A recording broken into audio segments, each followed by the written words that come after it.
তো একটা ছোট্ট কথা বলার জন্য আবার তোমাদের সাথে চলে এলাম। তো গেছিলাম, আজকে ডিউটিতে ছিল। তো এখন তো প্রচুর গরম পড়ছে, বাট আবার করোনা দেখা দিচ্ছে। তো তোমরা সবাই সাবধানে থাকবে প্রথমত। আর দ্বিতীয়ত, এখন এক ধরনের র্যাশ, মানে ফুসকুড়ি টাইপের প্রত্যেকটা বাচ্চার গায়ে দেখা দিচ্ছে বেশিরভাগ।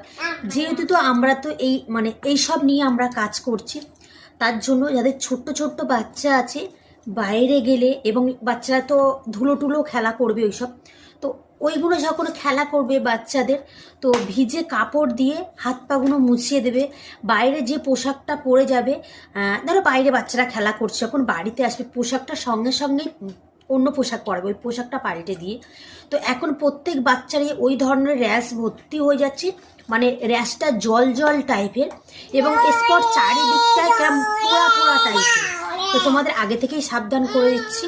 আমি আজকে পাড়াতে গেছি, আজকে আমি 4টে বাচ্চার সেম একই ধরনের দেখিয়েছি। তো আমরা সঙ্গে সঙ্গে জিরেনগাছাতে পাঠিয়েছি। তো আমাদের কোনো সমস্যা হলে আমরা জিরেনগাছায় রেফার করতে পারবো। তো সঙ্গে সঙ্গে আজকে 4টে বাচ্চার ওরকমই ধরনের হয়েছে। তো সঙ্গে সঙ্গে আজকে 2টো বাচ্চা গেছে। আর যেহেতু আমাদের বেদে পাড়া বলে একটা পাড়া আমার মানে এতে পড়েছে, তো সেই পাড়া ওরা তো, ওদের তো স্বামীরা বাড়ি থাকে না, বাইরে কাজে যায়। তো আজকে 2টো বাচ্চা গেছে, কালকে ওই বেদে পাড়া 2টো বাচ্চা জিরেন গাছে আমি রেফার, বাট আজকে 2টো বাচ্চা গেছে, কালকে 2টো বাচ্চা, মোট 4টে বাচ্চা আমি রেফার করেছি। তো তোমাদের ঘরে যারা ছোট্ট ছোট্ট বাচ্চা আছে, সব তোমরা সাবধান রাখবে। কেননা এখন তো করোনা দেখা দিচ্ছে, করোনার সাথে সাথে এই রোগটাও প্রচুর বাচ্চা দেখা দিয়েছে। তাই তোমরা সবাই প্লিজ একটু সাবধানে থেকো, আর বাচ্চাদের একটু সুস্থ রেখো। কি মা?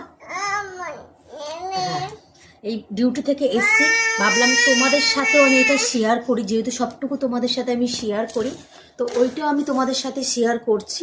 তো প্লিজ তোমরা একটু বাচ্চাদের সাবধানে রেখো, বিশেষ করে আর যখন স্নান করবে বাচ্চারা, তখন তোমরা কি বলো তো, একটু ডিটল দিয়ে বাচ্চাদের একটু স্নান করাবে। আর আর মানে যদি 1-2 দিন টাইম পাও তোমরা, ওই নিম পাতা বলে না, নিম পাতা ভালো করে পেস্ট করে বাচ্চার অল বডি তোমরা একটু একটু লাগিয়ে রাখতে পারো, 5 মিনিট রেখে তারপরে তোমরা নর্মাল জল দিয়ে ওয়াশ করে দেবে। তো তোমরা এটা করবে, কারণ প্রত্যেকটা বাচ্চার এরম ধরনের দেখা দিচ্ছে। তো চলো আজকে আবার তোমাদের সাথে কি হয় না সবটুকু তোমাদের সাথে শেয়ার করব।